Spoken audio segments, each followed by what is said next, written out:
बिस्मिल्लाहिर्रहमानिर्रहीम। अजीज़ तलबा, हमारी आज की डिस्कशन जिस टॉपिक से रिलेटेड है, इस टॉपिक का नाम है the effective mass of what effective mass of electron and holes in the energy bands. तो आज की डिस्कशन में हमने ये देखना है कि इलेक्ट्रॉन की या होल की मोशन जो है, जब वो किसी पीरियोडिक पोटेंशियल में मूव करते हैं तो वो किस तरह की होती है, और उनका मैस जो है क्या फ्री पार्टिकल की तरह ये वेरी करता है या उसकी मैस जो है उसकी वैल्यू जो है वो कांस्टेंट होती है। आमतौर पे जो फ्री पार्टिकल्स हैं उनका मैस जो है वो हर जगह विद रिस्पेक्ट टू एनर्जी जो है वो कांस्टेंट रहता है।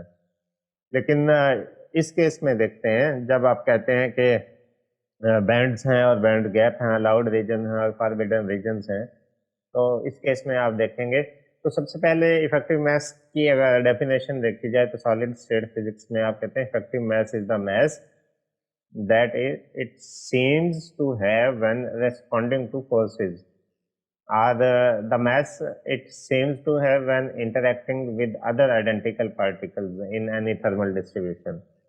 और अगर one of the results from the band theory of solid is that the movement of particles in the periodic potential over long distances larger than the latest spacing can be very different from the motion in the vacuum.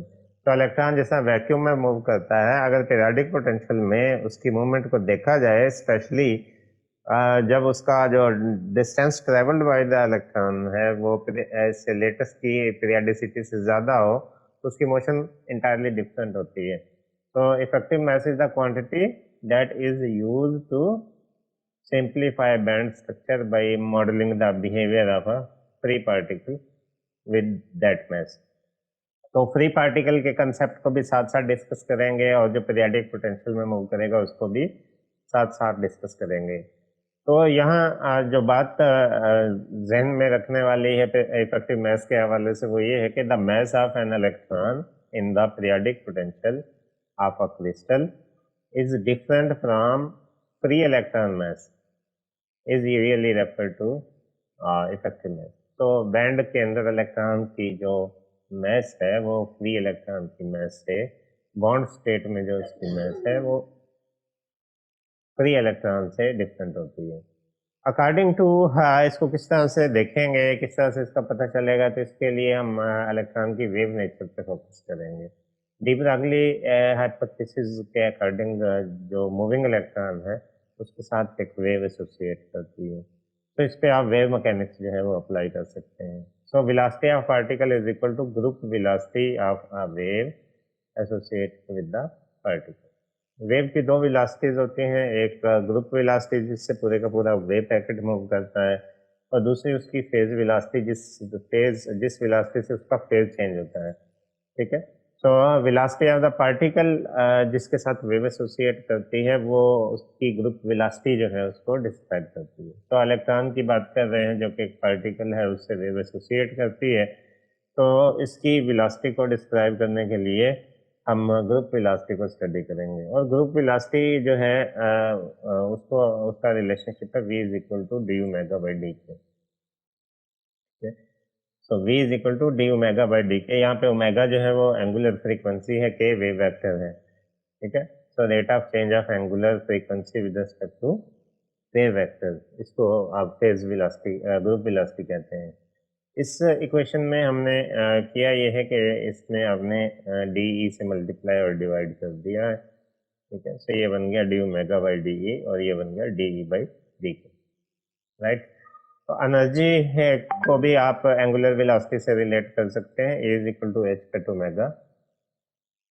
Energy को भी आप इससे relate कर सकते हैं, is equal to h cut omega से। ठीक है, सो यहाँ से अगर आप डी ई फाइंड आउट कर लें,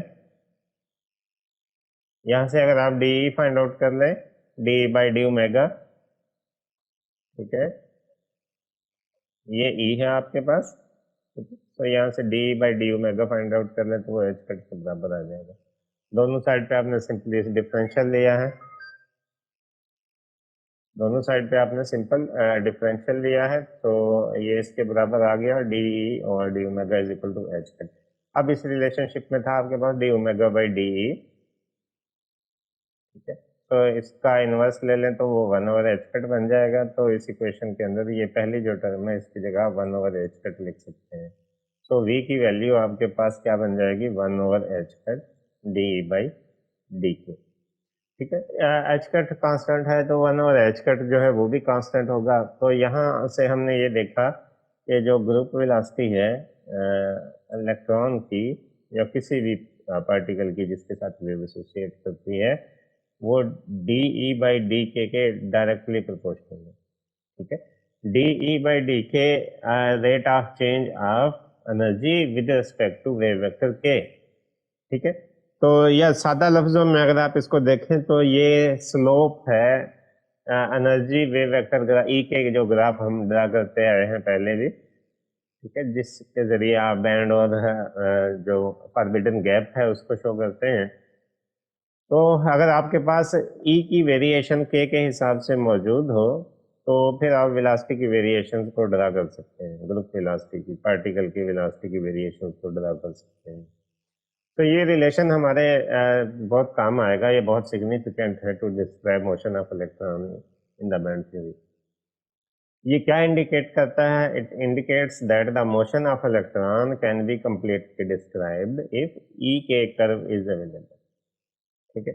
तो आपको पता है कि जो आपके पास फ्री इलेक्ट्रॉन है, फ्री पार्टिकल होते हैं, उनका जो ई के कर्व है वो तो परफेक्ट पैराबोलिक होता है, सो वेल डिफाइंड शेप है उसकी, उसमें तो कोई कम्प्लेक्सिटी नहीं है। वेरएज जो आपने देखा था कि बाउंड पार्टिकल या बाउंड इलेक्ट्रॉन के केस में अगर हम देखते थे तो वो परफेक्ट पैराबोला नहीं था बल्कि वो डिसकंटिन्यूड पैराबोला था, ठीक है। तो अगर आपको ई के कर्व की एग्जैक्ट वेरिएशंस का पता हो तो उससे आप वेलोसिटी की वेरिएशन जो है वो कैलकुलेट कर सकते हैं, जिससे ये पता चल जाएगा कि इलेक्ट्रॉन किस तरह मूव करता है और इलेक्ट्रॉन किस तरह मूव करता है। अगर इसका पता चल गया तो उससे हम उसकी उसका एक्सेलरेशन निकाल सकते हैं, उसके ऊपर लगने वाली फोर्स का पता हो तो फिर आप उससे उसकी इफेक्टिव मास भी निकाल सकते हैं simple classical Newton law apply करके।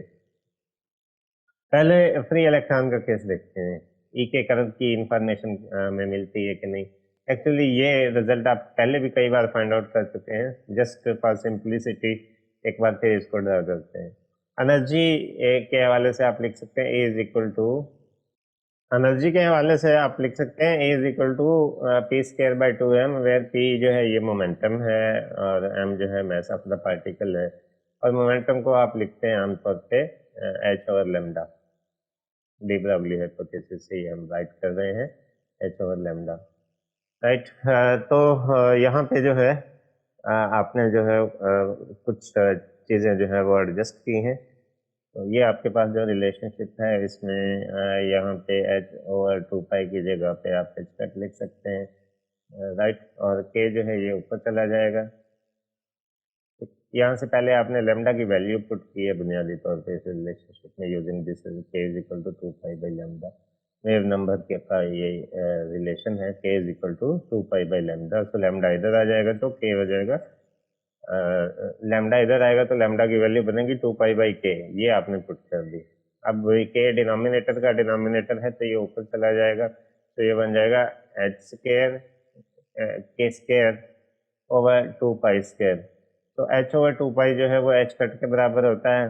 तो ये रिलेशन बनता है आपके पास a is equal to h cut square k square over 2m। ये सिंपल क्लासिकल इक्वेशन है फ्री पार्टिकल की एनर्जी के लिए, ठीक है। तो इस इक्वेशन के अंदर अगर आप देखें तो एच कट स्केयर कांस्टेंट है और 2m भी कांस्टेंट है, तो एनर्जी जो है फ्री पार्टिकल की वो के स्केयर के डायरेक्टली प्रोपोर्शनल है। और ये इक्वेशन किस चीज़ की इक्वेशन है आप सारे जानते हैं मैथमेटिक्स में, ये पैराबोलिक इक्वेशन है, पैराबोला की इक्वेशन है। सो इससे अगेन हम उसी चीज़ को दोबारा जस्टिफाई कर रहे थे कि जो आपके पास फ्री पार्टिकल होता है, सिंपल फ्री इलेक्ट्रॉन होगा, उसकी जो ई के कर्व है वो एक परफेक्ट पैराबोला होगी।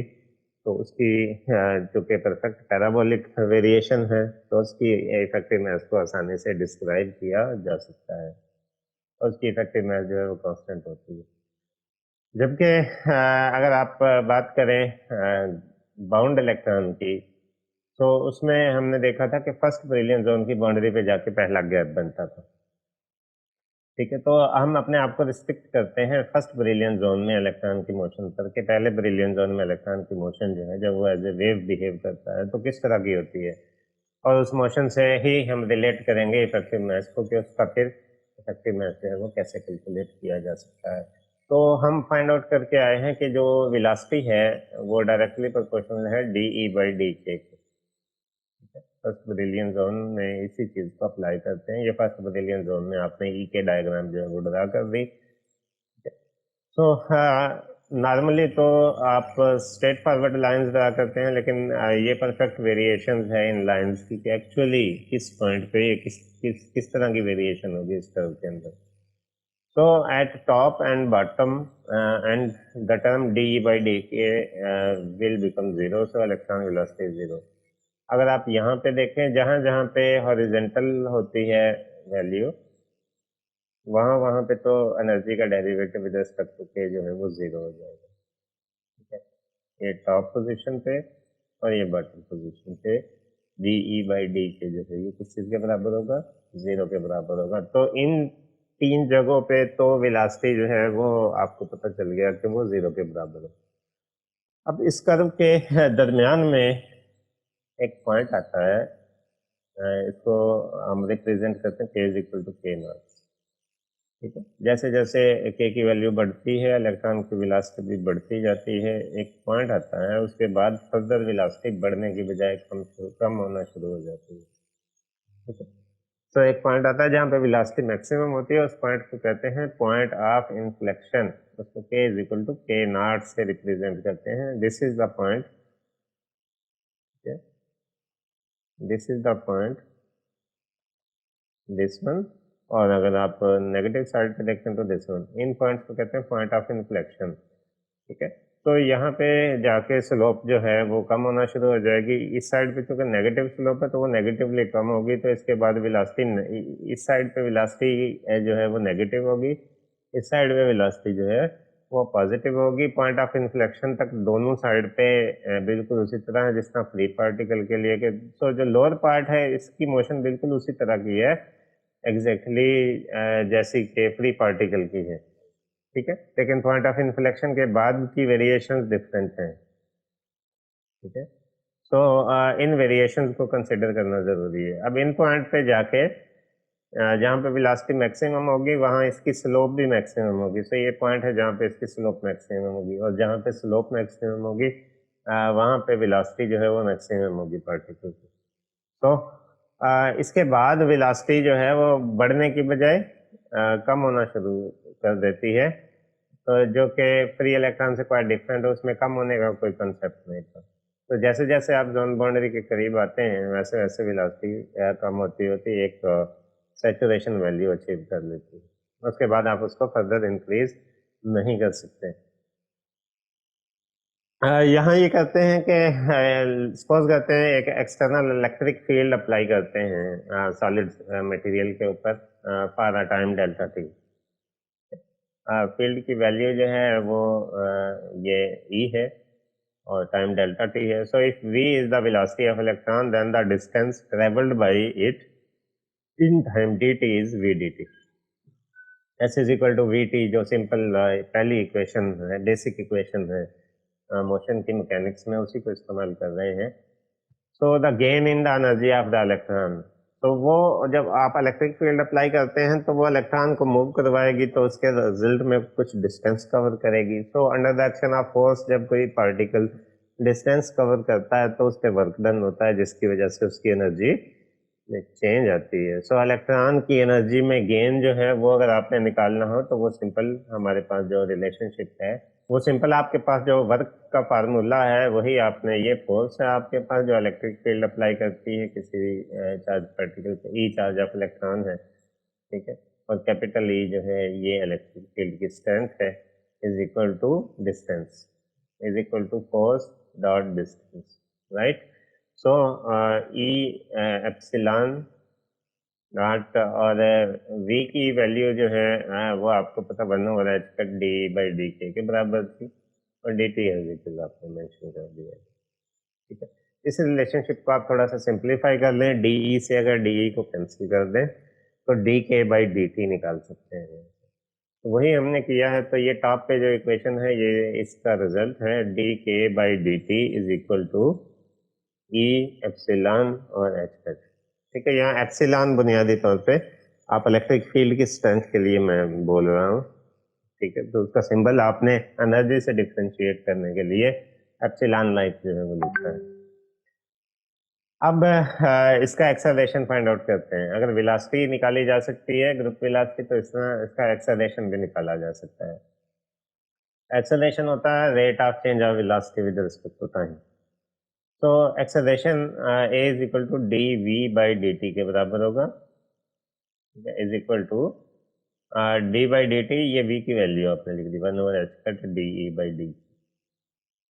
ठीक है, तो इसमें आपने ये किया कि आपने डी के से इसको जो है वो मल्टीप्लाई और डिवाइड किया है।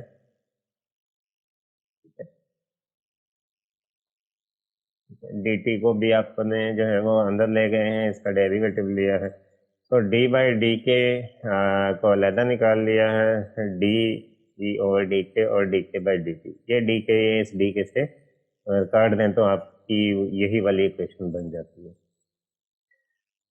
अब D k by d t की वैल्यू ये फर्स्ट इक्वेशन में मौजूद है, यहाँ से इसको आप लिख सकते हैं E epsilon over h cut. ठीक है, और ये वाली टर्म बन जाएगी d square E by d k square. तो acceleration will be 1/h cut d square E over d k square, और ये d k by d t की वैल्यू आपने लिख दी ई एप्सिलॉन ओवर एच। तो सिंप्लीफाई कर ले तो ये बन जाएगा ई एप्सिलॉन और h cut square d square ई और डी के स्क्वायर। तो ये आपके पास एक्सेलरेशन आ गया। अब न्यूटन के सेकंड लॉ को अप्लाई करके आप को फोर्स का पता है तो आप मैस निकाल सकते हैं। ठीक है, फोर्स का पता हो, एक्सेलरेशन का पता हो तो मैस निकाल सकते हैं। F is equal to m में हमारे पास रिलेशनशिप मौजूद है। ठीक है, इसमें एफ जो है ये ई एप्सिलॉन के बराबर है, एम आपने फाइंड आउट करना है, और ए जो है ये आप कैलकुलेट कर चुके हैं, ये आपके पास मौजूद है। यहाँ पे चूंकि वेरिएशंस हैं बहुत ज़्यादा एनर्जी की कर्व के अंदर, वेलोसिटी के अंदर वेरिएशंस मौजूद हैं। ठीक है, वेलोसिटी हर जगह एक जैसी नहीं है। ठीक है, 3 ऐसे पॉइंट थे जहाँ पे वेलोसिटी 0 थी, पॉइंट ऑफ इन्फ्लेक्शन पे मैक्सिमम थी, उसके बाद वेलोसिटी जो है वो दोनों साइड पे, एक साइड पे पॉजिटिवली दूसरी साइड पे नेगेटिवली कम हो रही थी। तो इसका मतलब जहाँ जहाँ मैस चेंज होगी वहाँ वहाँ एक्सेलरेशन चेंज होगा, वहाँ वहाँ पे आपको डिफरेंट मैस मिलेगी फॉर कांस्टेंट फोर्स। ठीक है, तो आपने यहाँ से m is equal to f by a किया। ठीक है, तो f की वैल्यू E epsilon divided by all this, so E epsilon से कैंसिल हो जाएगा। ठीक है, h कट स्क्वायर डिनोमिनेटर का डिनोमिनेटर होगा तो ये ऊपर आ जाएगा। So m asterisk will be equal to h cut square over d square A over d k square. ये रिलेशनशिप आ जाएगा आपके पास इफेक्टिव मैस के लिए। ठीक है, तो ये semi classical relation, simple classical approach बुनियादी तौर पे आप इस्तेमाल कर रहे हैं। बस इफेक्टिव मैथ डिपेंड करेगी कि डी स्क्वायर ई और डी के स्क्वायर का आपस में क्या ताल्लुक है, क्या रिलेशनशिप है। तो अब ये जो रिलेशनशिप निकाला है इसको दोनों तरह की वेरिएशन के लिए जो है वो स्टडी किया जा सकता है, या डायरेक्टली एज इट इज, जिस तरह की ई के कर्व है बाउंड पार्टिकल की, बाउंड इलेक्ट्रॉन के, उसके लिए, और जिस तरह की कर्व है फ्री पार्टिकल के लिए, या फ्री पार्टिकल के लिए आप इसको डायरेक्ट भी सॉल्व आउट कर सकते हैं। मिसाल के तौर पे फ्री पार्टिकल के लिए एनर्जी की ये आपके पास equation E is equal to h cut square k square over 2m। यहाँ से आप डी ई बाई डी के निकाल लें तो is equal to h cut square k by m. ठीक है, फ्री पार्टिकल का मैस वेरी नहीं करता तो इसलिए आपने एम यूज किया, एम स्टेरिक ने यूज किया, right. So d square E by d k square is equal to h cut square by m, right. Simple mathematics करते जा रहे हैं, डबल डेरिवेटिव ले लिया, h cut square by m. So यहाँ से अगर आप एम कैलकुलेट करें तो वो बनेगा एच कट स्क्वायर और D square E by d k square. तो फॉर फ्री इलेक्ट्रॉन आप कह सकते हैं कि उसकी जो मैस है वही उसकी इफेक्टिव मास के बराबर होती है, ठीक है। लेकिन बाउंड पार्टिकल के लिए ऐसा बिल्कुल नहीं है। बाउंड पार्टिकल के लिए बिहेवियर डिफरेंट है। जब स्पेशली बाउंड पार्टिकल किसी पीरियाडिक पोटेंशियल में मूव कर रहा हो तो एम और एम नॉट इक्वल, एम और एम स्टेरिक इक्वल नहीं होते, बल्कि डिफरेंट बिहेवियर शो करते हैं। अब जो पीछे मैथमेटिक्स करके आए हैं उसमें तीन चीजें हैं हमारे पास। पहली चीज है आपके पास ई के ग्राफ है। ई के ग्राफ की जो स्लोप्स हैं वो आपको वेलोसिटी और के का ग्राफ जो है वो प्रोवाइड करती हैं, क्योंकि वो वेलोसिटी की वैल्यू प्रोवाइड करती है विद रिस्पेक्ट टू के। और वेलोसिटी का जो डेरिवेटिव है उससे जो है आपको इफेक्टिव मास मिलेगी, या उससे आपको एक्सेलरेशन मिलता है, डी स्केयर ई ओवर डी, या डबल डेरिवेटिव ऑफ एनर्जी मिलती है आपको। वो डिनोमिनेटर में मौजूद है, उसका रेसिप्रोकल लेके उसको कट स्क्वायर से मल्टीप्लाई कर देंगे तो आपको इफेक्टिव मास मिल जाएगी। सो इन ग्राफ्स को देखते हैं ये किस तरह आपस में रिलेट करते हैं। जो पीछे मैथमेटिक्स पढ़ी है उससे इसका क्या ताल्लुक है। तो हमने कहा कि 3 पोजीशंस पे, बॉटम पे और टॉप पे वेलोसिटी जो है वो जीरो होती है। ये देखें, ये बॉटम और ये टॉप पे वेलोसिटी जो है वो जीरो होती है। ये देखें, ये जीरो पे और ये बाउंड्रीज पे वेलोसिटी माइनस पाई ओवर ए पे और पाई ओवर ए पे। ये वी के ग्राफ है, ठीक है। ये पहला ई के ग्राफ था एनर्जी और वेव वेक्टर का, ये वेलोसिटी और वेव वेक्टर का ग्राफ, इसको हम वी के ग्राफ कहते हैं, ठीक है। ये पॉइंट ऑफ इन्फ्लेक्शन है, ये नेगेटिव साइड पे और ये पॉजिटिव साइड पे। जहां तक वेलोसिटी जो है वो पहले बढ़ी है, यानी पहले स्लोप बढ़ती है, फिर स्लोप कम होना शुरू हो जाती है, और कम होती होती जब आप टॉप पे पहुंचते हैं तो दोबारा वेलोसिटी जो है वो जीरो हो जाती है। तो जोन बाउंड्री पे जाके इलेक्ट्रॉन की वेलोसिटी जो है वो जीरो होती है, उसके बाद इलेक्ट्रॉन ने रिफ्लेक्ट बैक होना होता है। ओके, सो ई के ग्राफ से किस तरह वी के ग्राफ बना, इसकी आपको समझ आ गई होगी। अब दो ऑप्शन आपके पास, या तो ई के ग्राफ का डबल डेरिवेटिव कंसिडर किया जाए और उससे इसकी वजाहत की जाए, या फिर ये जो आपके पास वी के ग्राफ है इसका एक और डेरिवेटिव ले लेंगे। तो आप देखेंगे कि डिनोमिनेटर में जो है उसी इसी के डबल डेरिवेटिव से ही आपको इसकी समझ आ जाएगी, क्योंकि एक्सेलरेशन जो है वो एनर्जी के डबल डेरिवेटिव पर डिपेंड करता है, ठीक है। सो इसको देखते जाएं। ये पॉइंट है जहाँ पे जो है वो आपके पास पॉजिटिव केस में मिनिमम इफेक्टिव मास है, बिल्कुल मिड में व्हेन के इज इक्वल टू जीरो। ये इलेक्ट्रॉन की मोस्ट रिलैक्स पोजीशन है जहाँ उसकी मास जो है वो कम से कम होगी, और जैसे जैसे के की वैल्यू बढ़ेगी पॉजिटिव या नेगेटिव साइड पे, ठीक है, जैसे जैसे ये वैल्यू बढ़ेगी तो वैसे वैसे इलेक्ट्रॉन की इफेक्टिव मास जो है वो बढ़ती जाएगी, ठीक है। और पॉइंट ऑफ इन्फ्लेक्शन पे जाके जो है ये मास एक्सट्रीमली, उसके फर्दर अगर आगे जाएंगे तो ये तेजी से बढ़ेगी, ठीक है। तो इस तरह का जो कप लाइक बिहेवियर है इसका, पैराबोला लाइक बिहेवियर है, इस पॉइंट ऑफ इन्फ्लेक्शन के दरमियान में फ्री पार्टिकल जैसा बिहेवियर है इलेक्ट्रॉन का। लेकिन इससे फर्दर आप आगे जाएंगे तो इसकी मास ड्रास्टिकली बढ़ेगी, मास ड्रास्टिकली बढ़ेगी तो वेलोसिटी जो है वो इसकी जीरो को अप्रोच करेगी। अब पॉइंट ऑफ इन्फ्लेक्शन के बाद की सिचुएशन अगर आप देखें तो पॉइंट ऑफ इन्फ्लेक्शन के बाद ये जो पॉइंट्स हैं जहाँ पे वैल्यू जो है वो जीरो है, सो नियरली जीरो वैल्यू आपको मिलेगी यहाँ पे। और उसके बाद चूंकि स्लोप चूंकि नेगेटिव हो गई है इस केस में, क्योंकि स्लोप नेगेटिव हो गई है तो इसलिए वेरिएशन कुछ इस तरह की होंगी इफेक्टिव मास में। अब यहाँ पे अगर आप देखें तो दो तरह का मैस आपको नजर आएगा। पॉइंट ऑफ इन्फ्लेक्शन के दरमियान में जो है वो पॉजिटिव मैस है, और पॉइंट ऑफ इन्फ्लेक्शन के बाद जो है वो नेगेटिव मैस है। बेसिकली ये इस रिलेशनशिप को जहन में रखिएगा, ये डिनोमिनेटर में डी स्क्वायर ई और डी के स्क्वायर है। तो ये इसी ग्राफ का फर्स्ट डेरिवेटिव आपको वेलोसिटी दे देता है, इसी ग्राफ का सेकंड डेरिवेटिव आपको एनर्जी दे देता है, ठीक है। तो इसमें दो चीज़ें हैं, एक तो ये पॉइंट ऑफ इन्फ्लेक्शन के दरमियान का हिस्सा है, और पॉइंट ऑफ इन्फ्लेक्शन और बाउंड्री के दरमियान का हिस्सा है, ठीक है।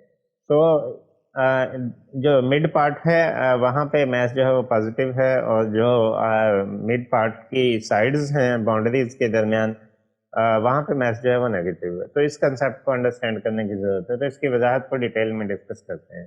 तो यहाँ से हम देखते हैं कि m asterisk is very nearly equal to m near the bottom of the band, ठीक है, जहाँ पे के इज इक्वल टू 0 आपने कंसिडर किया है, क्योंकि ई के कर्व जो है वो तकरीबन वैसी है जैसी कि फ्री इलेक्ट्रॉन की है। ठीक है, जब आप बैंड में ऊपर की तरफ मूव करते हैं, जो एम और एम स्टैटिक में डिफरेंस है वो बढ़ता जाता है। तो डी स्केयर और d k square may the curvature of E k curve उसके हिसाब से बढ़ेगा। At the point of inflection, point of inflection पे डी स्केयर और डी के स्केयर जो है वो 0 को अप्रोच करेगी। ठीक है, तो मैथ जो है वो इन्फिनिटी को अप्रोच करेगी, एम स्टेरिक इन्फिनिटी को अप्रोच करेगी। जब कोई पार्टिकल इन्फिनिटी मैथ को अप्रोच करता है तो उसकी वेलोसिटी जो है वो 0 हो जाती है। ठीक है, इनफाइनाइट मैथ के पार्टिकल को आप मूव नहीं करवा सकते। सो beyond the point of inflection D square और d k square become negative and hence the effective mass of electron become negative.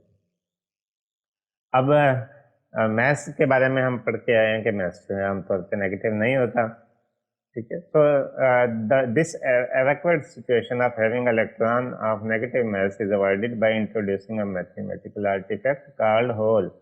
Whole का कंसेप्ट इंट्रोड्यूस करा देंगे। नेगेटिव मैस जो है ये बुनियादी तौर पे होल्स की मोशन को डिस्क्राइब करता है, which has all the properties of an electron except that it has positive charge. Holes absence of electron है, सो वो एटम है जिसके अंदर से इलेक्ट्रॉन निकल गया है तो उस पर पॉजिटिव चार्ज आ जाता है। So a hole denotes absence of electron. So instead of saying that the top of the band is occupied by electron having negative mass, we say that the top of the band is occupied by holes.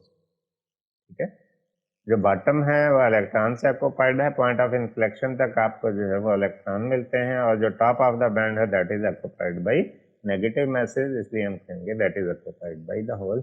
ये ज़्यादा convenient है, easier है, इसको understand करना मुश्किल है। तो motion of the particle of positive mess.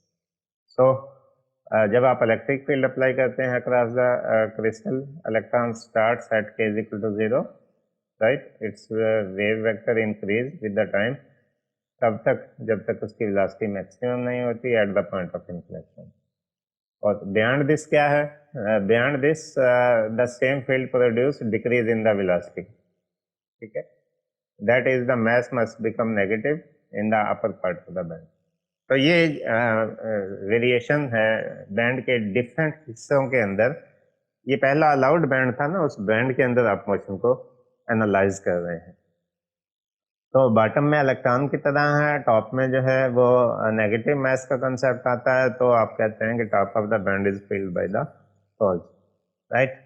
तो उसकी किस तरह से वेरिएशंस हैं, तो ये ग्राफ जो है इसको अगर आप गौर से देखें तो मोस्टली जो चीज़ें हैं वो आपको समझ आ जाती हैं। तो चीज़ें एक बार समराइज कर देते हैं।